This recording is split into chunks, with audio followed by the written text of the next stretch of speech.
might makes right. I could hear myself beginning to perpetuate the age-old distortions about what strength and bravery really are. And no, Jonathan didn't have to fight if he didn't want to. But somehow he did have to feel better about not fighting. An old horror rolled over me of being the fat kid who ran away, terrified of getting her glasses broken.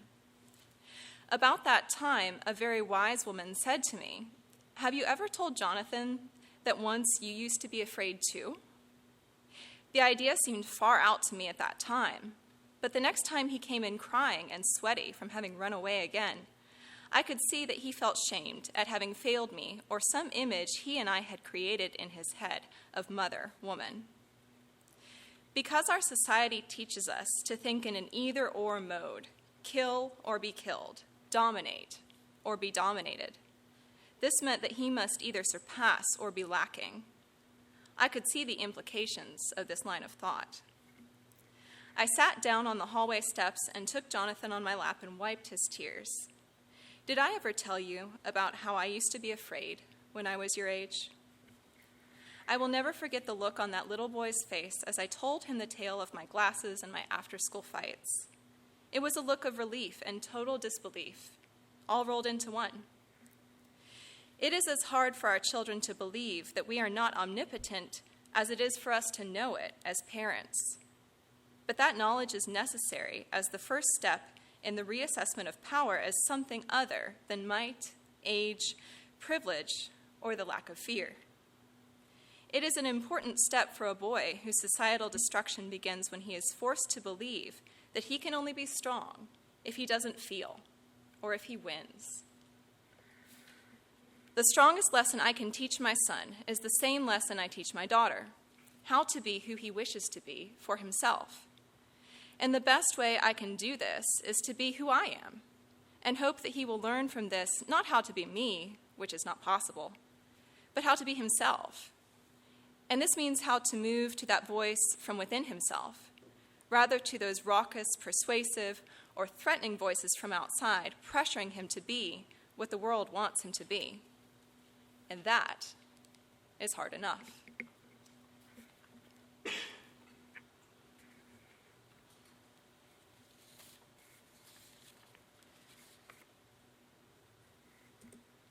So first of all, I'd just like to say thank you. I was honored when they asked me to come talk today. I am going to have a few visuals up here for people who like to see some of the quotes that I'm going to be using, as well as a couple of pictures. And I know the couple of seats right down the center might have some trouble seeing past me. So if anybody wants to quickly move to one side or the other, the view will probably be better from the sides. As I have contemplated how to put words to the numerous thoughts, feelings, sensations, and even fears I have had about writing this sermon, I want to acknowledge first that this day is variously celebratory, painful, and even confusing for many people. Depending upon our families of origin and the joys and sorrows we have experienced in our lives concerning our parents, being parents, or parenting, Father's Day can be many things to many people, not all of which are always positive. It is in a spirit of acknowledging the complicated nature of this day that I hope to bring these words of inspiration. First of all, I am not a father, nor am I even a biological parent. I'm not sure if I'm going to be. However, I've been contemplating the nature of both fatherhood and motherhood intently this year, as many of my closest childhood and college friends have either had children or are about to have children this year. I began thinking about the ways fathers and mothers are respectively viewed in our society. Fathers as providers and protectors, and mothers as creators and nurturers. I also began to think about how these roles might apply to me as someone who is not a biological parent and who may never be. I identified with the words of Audre Lorde when she says, "When I envision the future, I think of the world I crave for my daughters and my sons.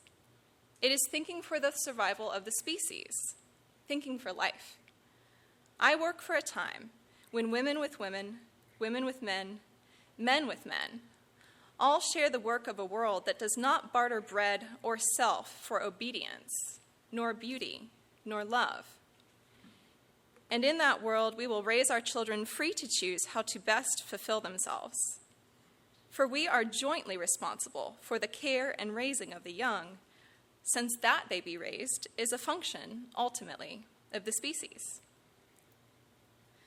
Though our society often stereotypes fathers as remote control-wielding, golf-playing, beer-drinking Mr. Fix-Its, we all take on the roles of fathers in various areas of our lives. We have things and people, ideas and visions that we create and nurture, that we provide for with our time and energy, that we do our utmost to protect. Therefore, I hope to connect the idea of fatherhood today, both in the sense of actually parenting the young, as well as in this larger sense, the sense that we all father or parent important things and ideas into life. And I hope to illustrate how a vision of masculinity enlivened by feminist theory can assist in this endeavor.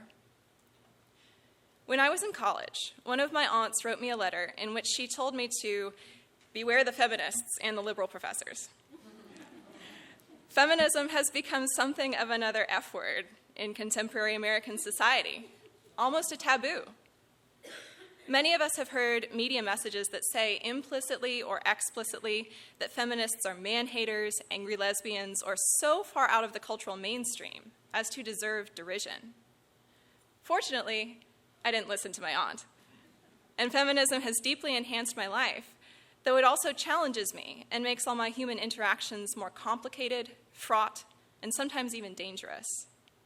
But feminism has allowed me to live both more critically and more authentically. Feminist theorist, writer, and cultural critic Bell Hooks states that, simply put, feminism is a movement to end sexism, sexist exploitation, and oppression. Concerning that definition, she says, by naming sexism as the problem, the definition goes directly to the heart of the matter. It implies that all sexist thinking and action is the problem, whether those who perpetuate it are female or male, child or adult. Learning to identify sexism and sexist thinking both in society and in myself has been an iterative process for me, at times raw and painful, always rewarding. The feminist axiom that the personal is political is only too true. Sometimes the realizations feminism has brought me to are uncomfortably close to home. They touch spaces where I have felt shame, guilt, and insecurity. In my relationship with my life partner, both of us have come to realizations about how sometimes it's in the smallest of gestures and actions that the structures of sexism embed themselves. Once, I read a report that examined heterosexual couples' behavior around the sharing of the remote control when watching television. To my shock and chagrin, I realized that not only did my partner, at that time, not anymore, do most of the remote controlling, but that I actively allowed and even encouraged this behavior myself. We were creating this practice together. I thought about why this was and realized that it was not because my father usually held the remote in our family. However, the remote was usually given to and claimed by my younger brother. And my whole family, myself included, actively participated in this practice. This example perhaps seems somewhat trivial, but it points to larger patterns of behavior that we learn from very early ages. Patterns that direct the very disciplining of our bodies, the ways we learn to carry ourselves, our gestures, our vocal intonations, the way we pattern all our relations to others, both intimate and professional. Sexism does a kind of violence to our ability to mold ourselves freely and as we see fit, and encourages us to perpetuate such violence between ourselves and others. Understanding the self as always constructed, never fixed, always in flow, it is paramount that we teach ourselves and our young people to see sexism, to understand what much of our society would call natural, normal, or just the way things are, is anything but. What we often need is a type of unlearning. In my classroom this year, I showed my students a video in which a woman came in for a photo shoot for a billboard advertisement. This video fast-forwarded the process of the woman having her hair volumized and curled, her eyelids shaded, her cheeks and lips reddened, her skin tone evened out with concealer. The video showed the photos taken of her for the advertisement. Then, we all watched as those creating the ad, with precision care, took the woman's cheekbones and digitally raised them on her face. They took the woman's cheeks and made them thinner. They made her nose smaller, her eyes and lips larger, her eyebrows higher. My students and I saw the final billboard that appeared above a highway. Many of my students were shocked. The woman on the billboard barely even resembled the woman who came in for the photo shoot. The woman on the billboard was not even real. Bell Hooks discusses how this type of unreality is violence because it's lying. She states, "In today's world, we are taught to fear the truth, to believe it always hurts. We're encouraged to see honest people as naive, as potential losers. Advertising is one of the cultural mediums that has most sanctioned lying. Keeping people in a constant state of lack, in perpetual desire, strengthens the marketplace economy. Lovelessness is a boon to consumerism. Our passive acceptance of lies in public life, particularly via the mass media, upholds and perpetuates lying in our private lives. The culture of domination in which we live also has equally violent effects on men and men's self-esteem. In Greta Christina's incisive article on alternate.com, she discusses 5 stupid, unfair, and sexist things expected of men. What Christina points to in this article is the very unnaturalness of many of our gendered expectations. The expectations that real men will always fight, that real men use violence and callously disregard their own safety to solve their problems, that real men will be good husbands, lovers, or partners, but not care too much what women think, that real men should always be ready and willing to have sex with anyone, that real men should always keep a stiff upper lip and not cry, unless they've just won the Super Bowl, and that they should never, ever let anyone perceive them as gay, whether or not they are, not only set up inhumane and unrealizable standards for manliness, they also cut men off from their own deep-seated sources of real power, what Audre Lorde calls the erotic.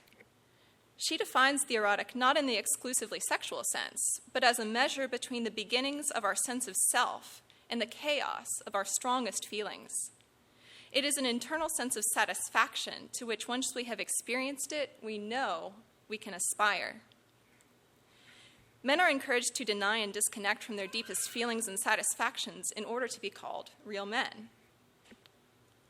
Bell Hooks also discusses John Stoltenberg's book, The End of Manhood, a book for men of conscience. In it, Stoltenberg analyzes the extent to which the masculine identity offered men as the ideal in patriarchal culture is one that requires all males to invent and invest in a false self.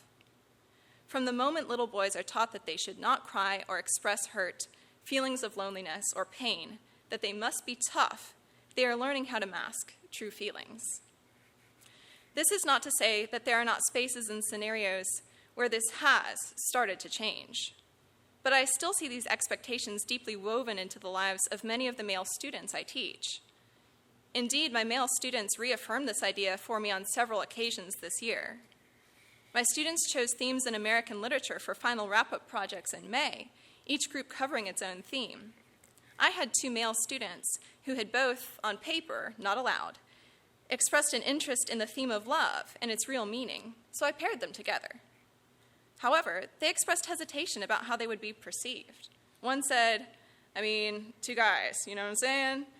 Talk about love together. That might look a little weird, you know what I'm saying? I encouraged them. No, I said, it's not weird. And I do think the 2 of you have valuable insights about love. You can do it. And they did. Interestingly, one of them even went on to make the statement in his presentation that he didn't think that most young people today really understand what real love is the way older folks who have been through a lot together do. They had valuable contributions to make. There was another conversation that took place in my classroom this year during which I asked my students if it was all right for little girls to play with toys usually made for little boys. Race cars, Legos, G.I. Joe. Yeah, sure, that's fine, most of my students said. However, I then asked them if it was all right for little boys to play with toys usually made for little girls. Barbie dolls, baby dolls, tea sets. There was a vehement and overwhelming no from most of the class. Most of the class. I asked them why not, why it was different. There was a great deal of hemming and hawing, and then one girl who plays basketball and who usually shows up in basketball shorts on and with no makeup told the class simply, "Y'all are being ignorant. You said it's okay for little girls to play with little boys' toys. It's the same thing." I was very proud of her. Then, interestingly, one of my students who almost never spoke up in class at all raised his hand. I called on him, and he said, "I'm just going to be really honest here. It's because no one wants their son to be gay." I saw some nods from a few other boys in the class. I thanked him for his honesty, but I also said I thought we needed to think more about that statement. Unfortunately, that discussion was cut short by the end of class bell that day. Judith Butler says that Gail Rubin's book, The Traffic in Women, sought to establish that normative sexuality fortifies normative gender. Under conditions of normative heterosexuality, policing gender is sometimes used as a way of securing heterosexuality. In other words, gender and sexuality and their implications and associations are both produced in a social matrix. To be seen as conforming to gender norms can shore up and secure perceived heterosexuality and sometimes vice versa. Not to conform to gender norms jeopardizes perceived heterosexuality, and to threaten one's own and others' security in the normative gender and sexuality matrix. The emphasis here is not on biological sex itself, but all the normative expectations attached to biological sex. Men, or those who self-identify as men, are not the only ones who engage in normative gender and sexuality policing. Women often socialize the men in our lives to conform to patriarchal standards of masculinity as well. We sometimes expect manly men. We tell boys to man up. We want to know men's feelings, but then react as if we're threatened by them when they reveal feelings that are too strong or too difficult to deal with. Fortunately, the good news is that alternative masculinities are already in practice. I've noticed that many of the men in my life have learned to more actively recognize their male privileges and to let go of many pernicious gender stereotypes as they grow older. My father has made an increasing practice over the course of my lifetime to check himself when he wants to raise his voice, to share decision-making more democratically, to write letters of love when he cannot find another way to say his feelings. He is not perfect. In some areas, he still needs work. He can still be bigoted at times. But having grown up with an abusive and sometimes violent father himself, I can see how much work he's put into actively resisting the model of patriarchy he was handed. And I'm proud of him. In other places, we see alternative masculinities, feminist masculinities, masculinities rooted in deep feeling, loving, and being true to the vision of oneself that one wishes to create, already being practiced. For example, the Real Men's Project Father's Day photo exhibit in Jackson, Michigan in 2010, and that's where these photos are from, displayed 31 photos of men being loving, affectionate, life-affirming parents. Finally, Bell Hooks states that what is and was needed is a vision of masculinity where self-esteem and self-love of one's unique being forms the basis of identity. Cultures of domination attack self-esteem, replacing it with a notion that we derive our sense of being from domination over another. Patriarchal masculinity teaches men that their sense of self and identity, their reason for being, resides in their capacity to dominate others. To change this, males must critique and challenge male domination of the planet, of less powerful men, of women and children. But they must also have a clear vision of what feminist masculinity looks like. How can you become what you cannot imagine?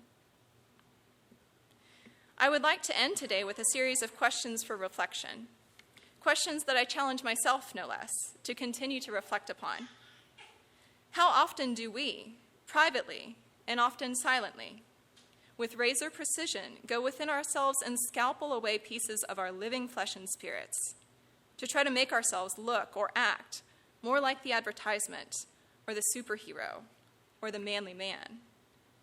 Do we have the courage to admit to ourselves that we have done so, often without understanding, in the name of what our culture would consider acceptable, likable, or lovable?